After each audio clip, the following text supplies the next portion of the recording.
image parce qu'ici on a le scanner à notre université. Ici c'est le technicien, ici moi, le volontaire. Ici c'est le cerveau de la dernière volontaire. Donc le cerveau qu'on a dit que c'est les plus complexes. Et à ma université, le scanner de résonance c'est l'instrument le plus complexe, le plus cher aussi. C'est 100 millions d'euros qui coûtent parce qu'il faut faire un bâtiment pour les scanners.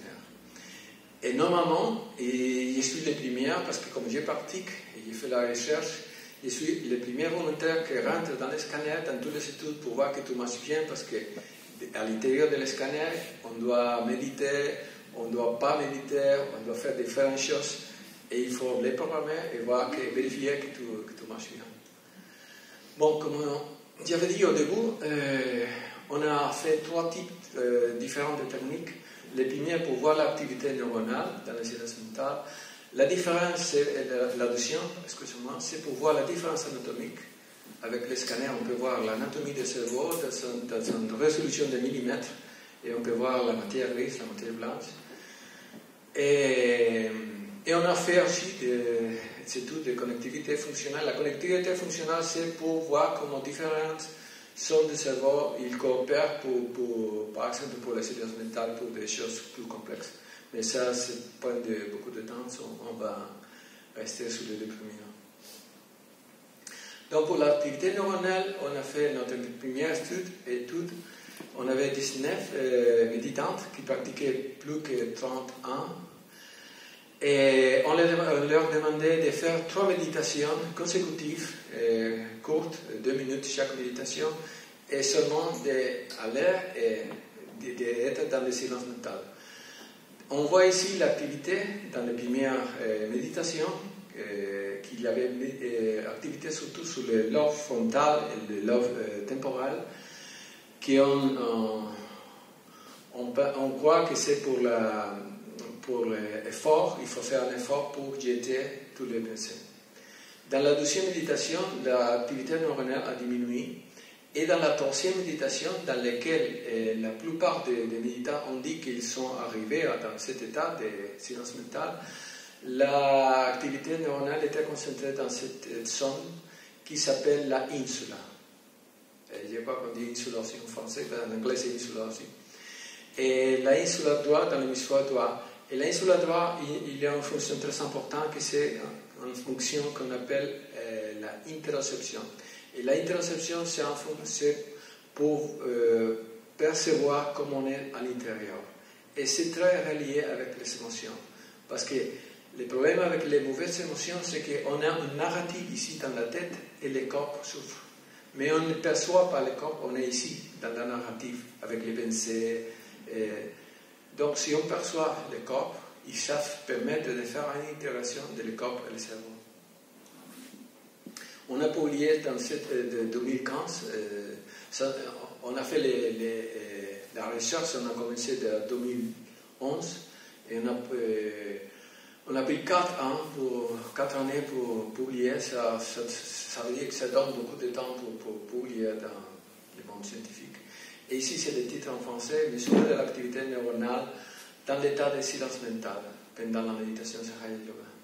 Et dans les conclusions du texte, on a dit l'activation de l'insula droite reflète probablement un processus d'attention associé à l'état de silence mental. Et ça, on croit que c'est pour cette interception de l'insula droite qui permet l'intégration du corps et du cerveau. Et la dernière, de cette technique pour mesurer l'activité neuronale, on a mesuré l'activité neuronale associée à la prière. On a fait une collaboration avec l'université de Aarhus dans Danemark parce qu'il avait fait les mêmes études avec les chrétiens danois et ils ont regardé dans les scanners pendant que les chrétiens danois ils faisaient de Notre Père et ils faisaient des orations, des prières spontanées.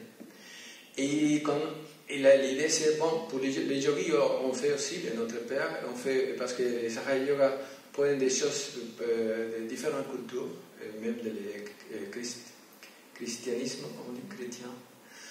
Et Bon, on a fait pareil, on a demandé à les méditantes d'entrer dans le scanner et prier spontanée et prier Notre Père. Et on a vu des choses pareilles, mais on a vu une chose complètement différente. Les choses complètement différentes, c'est ça, ici. On a vu que cette zone qu'on appelle le thalamus est arrêtée pour les méditantes. Et le thalamus, c'est une zone qu'on utilise pour percevoir l'extérieur. Tous les sons, les touches, l'écoute, la vision passent pour là. Et quand on arrête ça, ça veut dire qu'on est plutôt à l'intérieur, notre attention à l'intérieur. On a publié ça l'année dernière et on a continué cette étude. Et on a aussi demandé des chrétiens qui habitent là-bas, à Tenerife. Et on a fait les mêmes paradigmes, les mêmes programmes. Et on a vu une autre fois les mêmes choses. Pour les chrétiens qui habitent à Tenerife, il savait actif les thalamus, mais pas pour les méditantes. Et c'est une étude que les résultats ne sont pas encore publiés, je vous avance. Bon, et notre interprétation, on est en train d'écrire, tous mes collègues, je suis le seul qui pratique la méditation, et il faut dire, c'est vrai de nous discuter un peu comment on va le faire, mais pour moi, ça même mon opinion personnelle, c'est que pour les chrétiens normalement, et pour beaucoup de cultures religieuses, quand on regarde Dieu à l'extérieur. Mais pour les méditants, et à Sahara Yoga, le Dieu, c'est immanent. Ça veut dire qu'on voit Dieu à l'intérieur, parce que dans tous les chakras, il y a, et les canons aussi, il y a des différents aspects de Dieu.